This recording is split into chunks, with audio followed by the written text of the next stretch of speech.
കോഴിക്കോട് നമ്മുടെ പ്രതിനിധി അനഘ ഹർഷൻ ഉണ്ട്. Anagha, good morning. നമസ്തേ അനഘ. എന്താണ് അവിടുത്തെ സമരവിശേഷം? പണിമുടക്ക് ബലം പ്രയോഗിച്ച് കടകൾ അടപ്പിക്കുകയും പണിമുടക്ക് എൻഫോഴ്സ് ചെയ്യുകയും ചെയ്യുന്ന സാഹചര്യമുണ്ടോ അനഘ?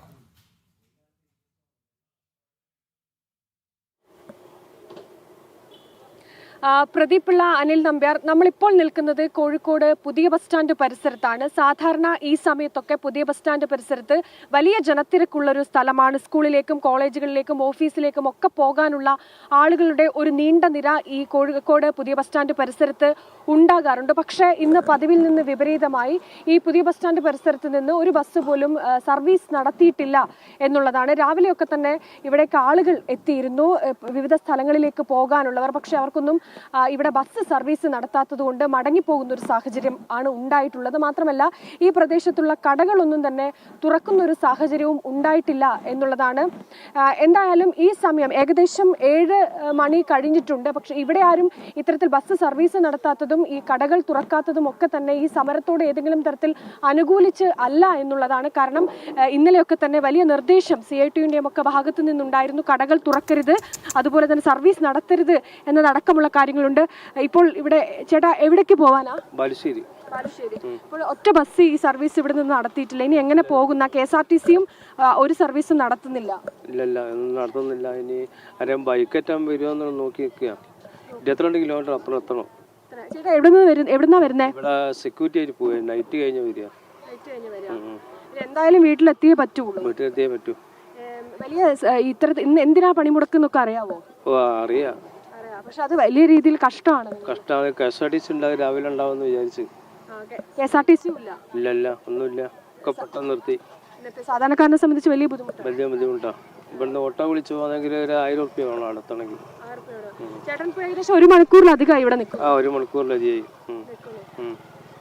ഇങ്ങനെയാണ് ഈ ഇന്നലെ സെക്യൂരിറ്റി ജോലി കഴിഞ്ഞ് ഇന്ന് വീട്ടിലേക്ക് മടങ്ങാൻ ഇവിടെ കോഴിക്കോട് ഏകദേശം 22-ലധികം കിലോമീറ്റർ ദൂരെയാണ് ബാലുശ്ശേരി. അവിടേക്ക് പോകാനുള്ള ഒരു യാത്രക്കാരൻ കൂടിയാണ് ഇവിടെ നിൽക്കുന്നത്. മാത്രമല്ല ഇവിടെ സ്ത്രീകളടക്കമുള്ളവർ വിവിധ ഇടങ്ങളിൽ നിന്ന് വന്ന് ഇവിടെ പെട്ടുപോയവരുണ്ട്.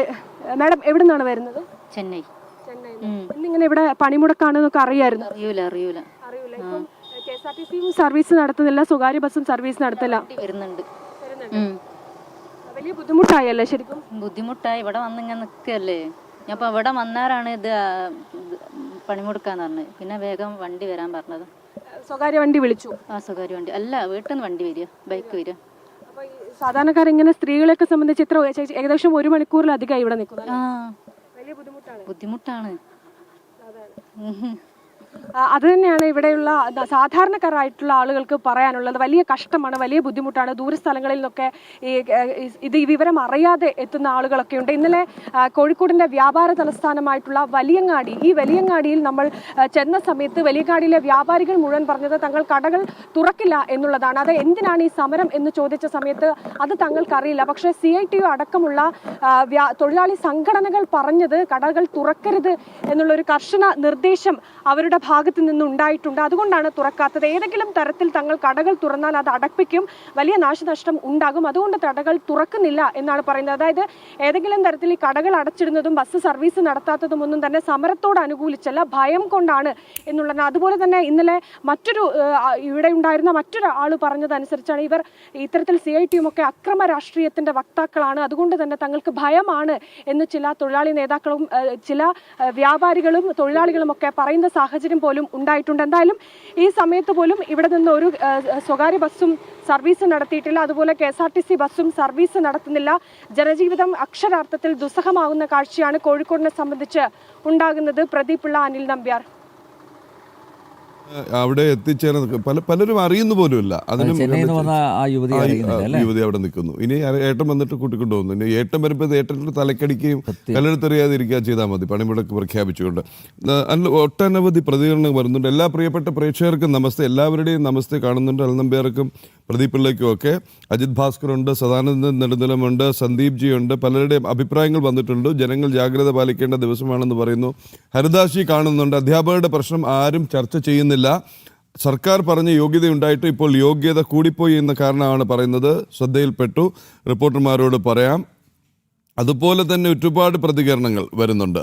ഉത്തരേന്ത്യയിൽ എവിടെയെങ്കിലും സമരാനുകൂലികൾ ഫ്ലക്സുമായി നിൽക്കുന്നുണ്ടെങ്കിൽ അവർ എത്ര പേരുണ്ട് എന്ന് കൃത്യമായി കാണിക്കണേ ജനം എന്ന് വിജേഷ് പറയുന്നുണ്ട്. കൃത്യമായി കാണിക്കാനുള്ള ഏർപ്പാട് ചെയ്തിട്ടുണ്ട്. പപ്പൻ കാഞ്ഞങ്ങാട് ശാലിനി വിവാഹ അവധിയിലാണ്, ഏറ്റവും പെട്ടെന്ന് തിരിച്ചെത്താൻ അറിയിക്കാം. പലരും ഇങ്ങനെ അന്വേഷിക്കുന്നുണ്ട്. തിരുവനന്തപുരത്ത് റിപ്പോർട്ടർ ശാലിനിയെക്കുറിച്ചുള്ള അന്വേഷണങ്ങൾ ധാരാളമായി വരുന്നുണ്ട്. ശാലിനി ഒന്ന് സന്തോഷമായി ഒരാഴ്ച കൂടിയൊക്കെ ഒന്ന് കറങ്ങിയിട്ട് അതെ അതെ.